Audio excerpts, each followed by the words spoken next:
Hey guys, guess who created Johnny Bravo? It's Van Partible. Yeah. Me.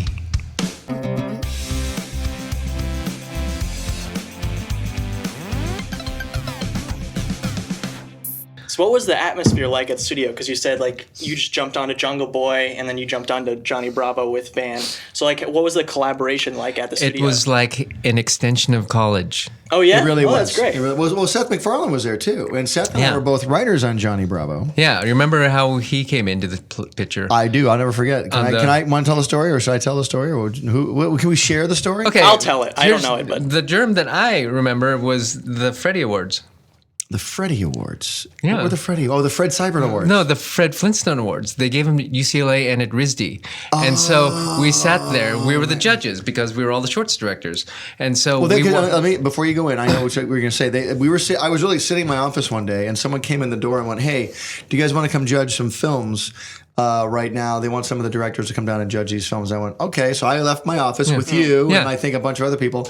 We walked down there and to watch these student films Yeah. from RISD, Rhode Island School Yes. of Design.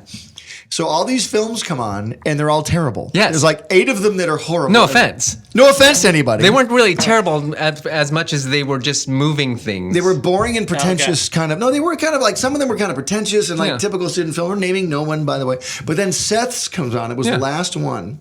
Not only was it funny, it was like, not only was it like a relief from the other ones, but it was hysterically funny. Yeah. It was basically the Family Guy pilot is what it was. Yeah. I mean, we pretty much, after it came on, we're like, yeah, that's a no-brainer. Yeah, he's the guy.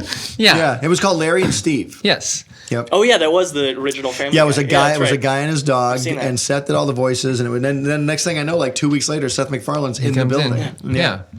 So you guys are responsible for him hosting the Oscars. Pretty much. That's what you were saying. Pretty much. If you want to know the germ, We are completely responsible. No, but Seth was a great guy. And remember when Seth came in, he fit right in. He was one of the funniest guys we had, and he would write songs with us and stuff like that. But he was always so great. And it was funny because like you look at a guy like Seth who's so successful now. He had like no money back then. Like he didn't have any money, and he lived in my condo for a while. I moved out and had a condo, and he rented it from me. I know. He bought our dresser, so I didn't buy a moving van.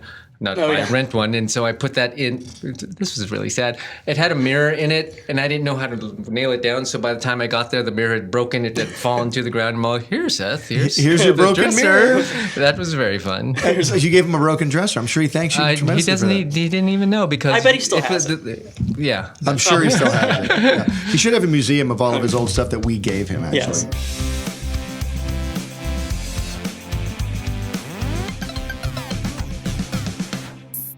Speech bubble.